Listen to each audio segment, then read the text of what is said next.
the spirit of fear. But the Lord has given us power. God has not given us the spirit of fear, but the Lord has given us power. God has not given us the spirit of fear, but the Lord has given us power.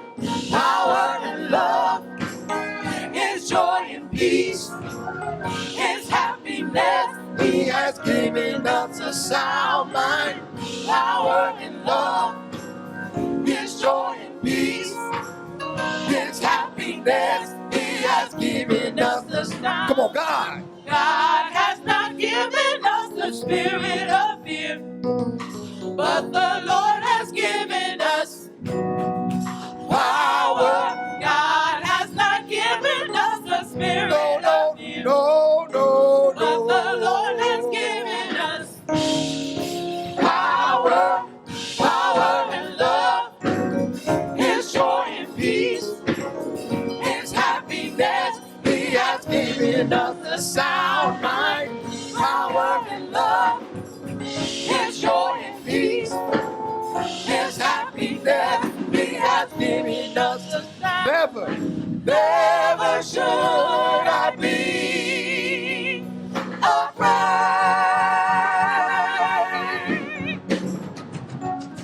Never should I be afraid.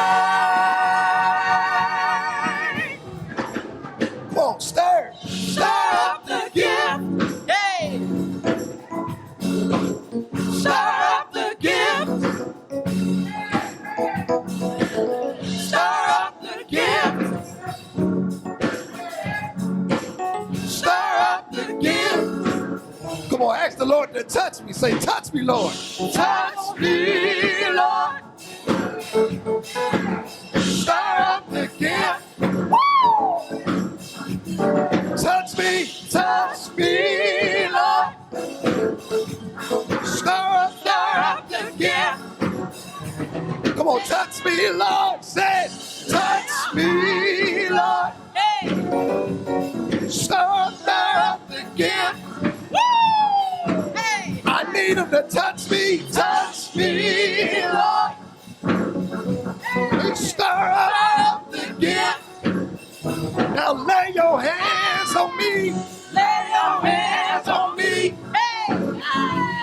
Stir up the gift. I need Him to lay your hands on me. Stir up the gift.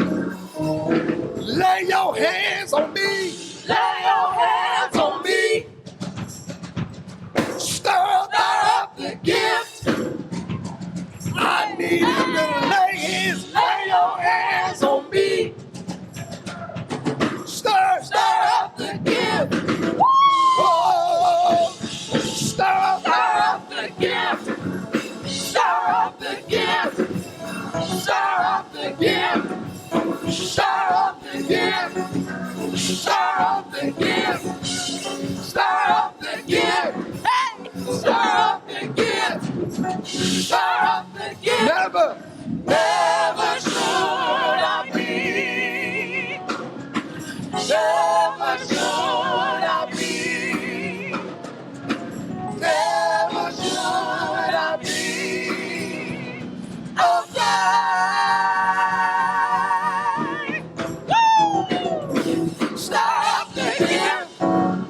Hey, hallelujah. Hey, hallelujah.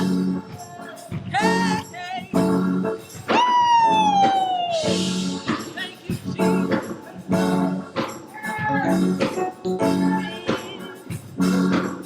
Come on, tell the Lord, say, lay your hands on me. Stir up the gift. I need Him to lay your hands on me. Stir up the gift. Lay your hands on me.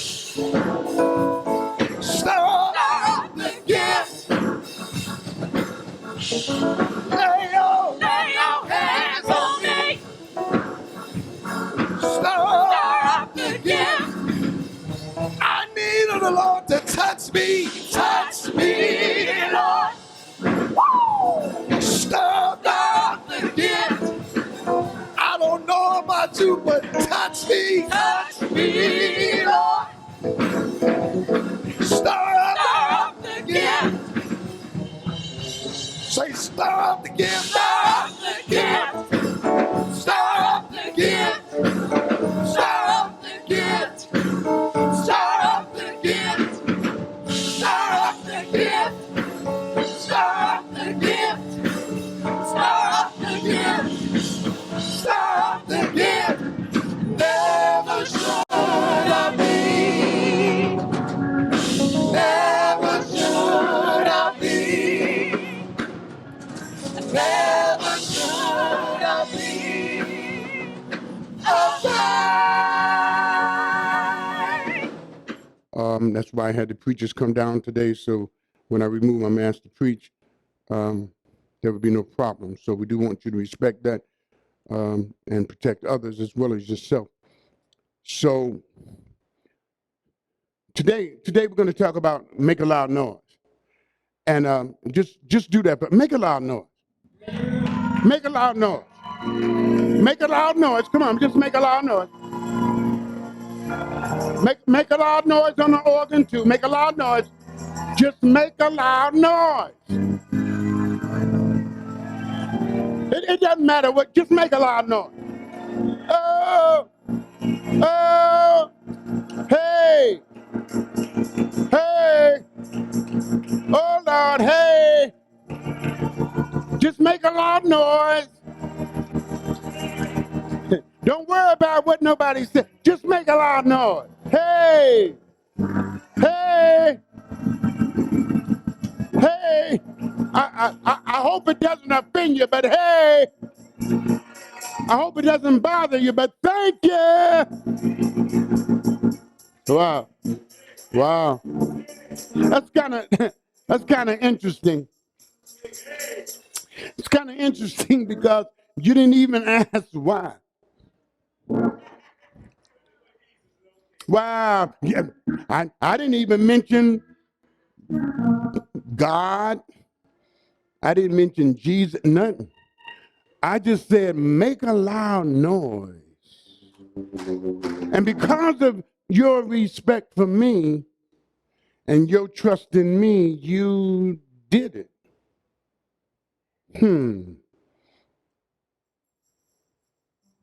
The man of God asked the people of God to just make a loud noise, and you did it because of your trust in me.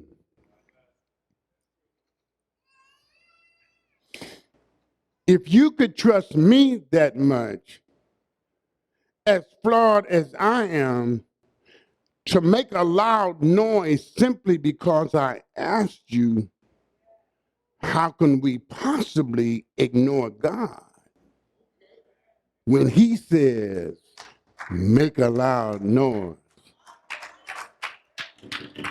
How can I possibly overlook the one who has fed me, kept me, protected me, loved me, saw after me, loved and protected the people I love? How could I respond to Pastor just because he said it and then ignore God when he says it? What a wonderful and marvelous praise session we just had. Just watching others praise God. Watching the praise team, looking around and watching others raise their hand. Watching others saying thank you. Watching others saying, help me, Lord, stir up the gift. Watching others praise a God that's been good to them, not worried about what anybody thought or said. You have no idea how much that opens you up to the blessings of God.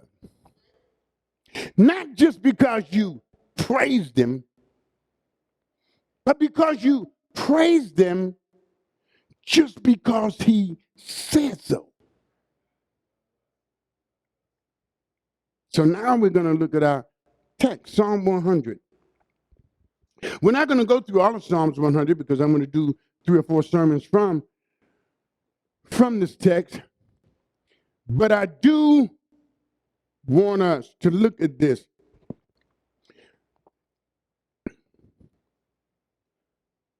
It's a song from David, and certainly God is speaking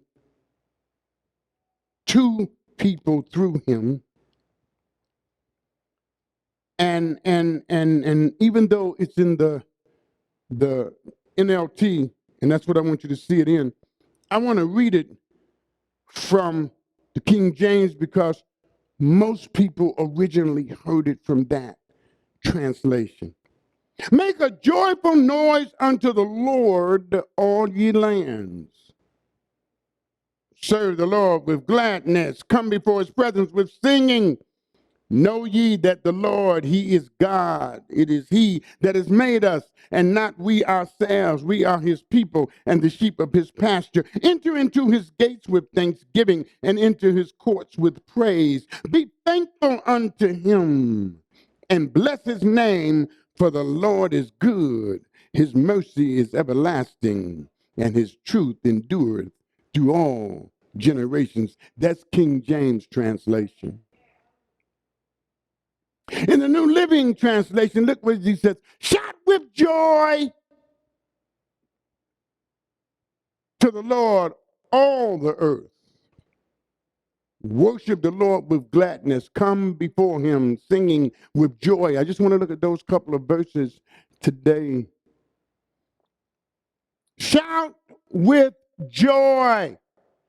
Make a noise. Make a noise. The writer says, and with the word of God being the inspired word of God, meaning from the mouth of God, God says, shout, make a noise with joy to the Lord. All of our worship shouldn't be and can't be silent. All of our praise cannot be silent. You cannot just determine how you're going to praise God. God did not leave out mandates even in his praise. Now, all of us are different. Some of us are more open than others. But God says somewhere along the line, your praise should be about a loud noise. It should be about a shout. Now, it's interesting because this word literally means, when it says make a joyous noise, it means to shout loud, to cry loud, to give an alarm loud. It does not matter how you do it, but do it with an expression of urgency and thanksgiving. Have you ever been in a situation where something tragic, or not so much tragic, but maybe an accident was about to occur, or somebody was about to trip over something, or somebody was about to get hit by something that they didn't see, and you saw it, and at the last one, look out! Watch out! Hey, watch it! You don't see something that could possibly be detrimental, or even if you're excited, you're full of joy. Most people don't say yippee.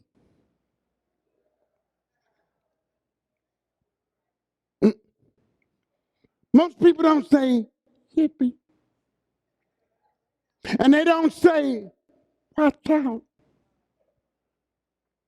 Because there's a sense of euphoria or urgency. And the word here in Psalm, it says, whichever it is, however you want to define it, it should be said in a way that you're either euphoric or terrified, but it ought not be whispered. Now, what's important about this is that if God has clarified the things he mandates, why do we think he doesn't clarify the way he wants to be praised? Why do we think that God tells us how to love, God tells us how to forgive, God tells us how to learn, God tells us how to receive, but God doesn't tell us how to praise? What makes us think that we have the right to choose when and how we praise? You have a right to praise within the ramifications and confines of your personality. But there are some basics that you have to deal with. There are some rudiments of praise that has to be understood. And he says, you need to shout it out. Praise God. So he says, make a joyful noise. Make a joyful noise. Because praise ought to be seen as something to get others' attention.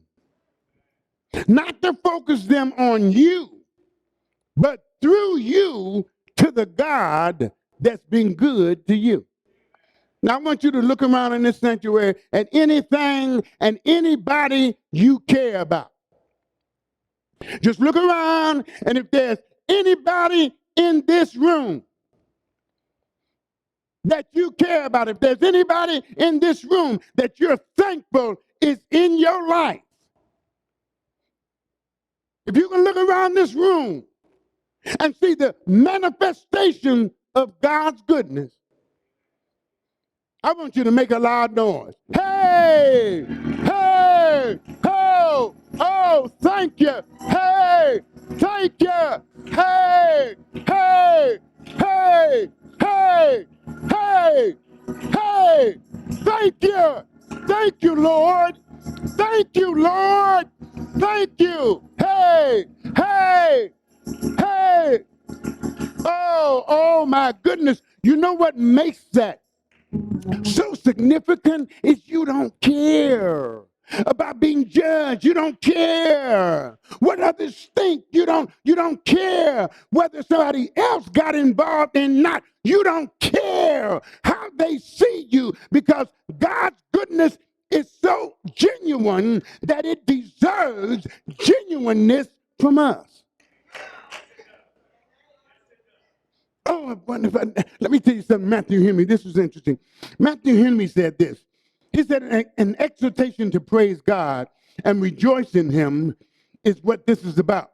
This song of praise should be considered as a prophecy or even used as a prayer. One of the great theological minds ever to live, Matthew Henry, said it ought to be seen as prophecy or even as a prayer. Make a joyful noise, a joyful sound, a joyful expression, some kind of noise for the one who has kept you, loved you, fed you, provided for you. Make a noise. And the beautiful thing about it is your noise might be, hey, somebody else's joy might be, yay. Somebody else's joy might be, hallelujah. Somebody else's joy might be, praise. It does not matter. But God says, make a noise. Make a noise. Make a noise. You just don't decide that you have the right or the disposition. I used to believe that many years ago, to praise God the way you choose. He says there are just simply times you need to make a noise. You need to make a sound. You need to be heard somebody needs to look at you. You need to draw some attention. Not because you're being selfish, but because you want God to get the praise through you. You want people to know. Well, people, God can be good to me without me showing people. Absolutely. Nobody's telling you to show it all day. Nobody's telling you to run around for 24 hours shouting. Nobody's saying, but there ought to be a time. There ought to be a time when we come into worship when we don't care.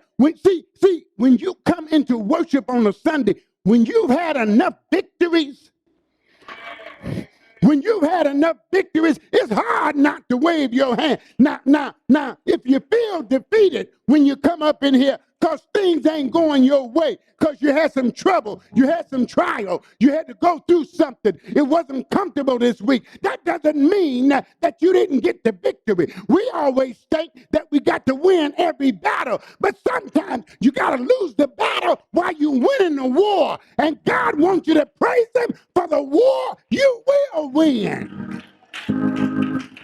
Hey, so if I say make some noise, just make some noise. I don't care what you do, just make some noise. Make some noise for the Lord. He says, make a joyful noise unto the Lord. Do you realize that when you praise God, that means you trusted him enough to take your focus off your dilemma? Oh, man, don't miss that. When you praise God, you took your focus off the devil. See, the devil wants you to think about the bills. The devil wants you to think about your lack. But while the devil trying to get you to focus on your lack, God is saying, here's what I want you to focus on. You might not have much, but I want you to shout about where you're going. Don't shout about where you are, because the devil can get you. Shout about where I'm taking you, but make some noise. Make a joyful noise. Make a joyful noise. Make a noise. Make a sound. Don't be ashamed. Let somebody know God's been good to me. Let somebody know he's made a way. Let somebody know. Now, you don't have to shout the whole service. But you don't have to be silent the whole service either. God says, make a noise. I would like to offer an invitation to all of those who have never received Christ as your Lord and Savior. It's such a simple procedure. Now, what's important about it, you have to be honest though. The procedure, very simple, very easy, as long as you're honest. If you want to receive Christ as your Lord and Savior, this is a glorious opportunity. Jesus died for our sins, our evil, all the mistakes that we've ever made or will ever make. Jesus died on the cross for us. And it allows us to have an intimate relationship with God the Father through Jesus Christ. So here's what's required. You simply receive him as your Lord and Savior. Believe that he died on the cross, believe that they buried him in a tomb, and believe that he was raised on the third day as is told to us in the Word of God. If you believe that at your level of belief, you don't have to believe it like someone else does, you just simply believe it, and you want to trust Jesus in your life and have a one-on-one relationship with God the Father through Jesus Christ. That's all you have to do, is to receive him into your life. Ask him to come into your life as your Lord and Savior. If you are truly sorry for the way you have lived your life, that's called repentance. It's not just a guilty conscience. You want to change. Even though you struggle, Jesus will receive you as his child. God will receive you as your Heavenly Father. And you'll be what we call saved. Saved from the condemnation of eternal damnation. People don't like to hear it. People don't like to deal with it. But if you believe the Word of God, it's real. So that's your opportunity. If you want to receive him, ask him to come into your life as your Lord and Savior. believing that he's the Son of God, died on the cross, was buried, and raised with the authority to change your life. Today can be your day of salvation. You can find the Bible teaching, preaching church and let them help you through this journey. God bless you and God keep you in perfect peace.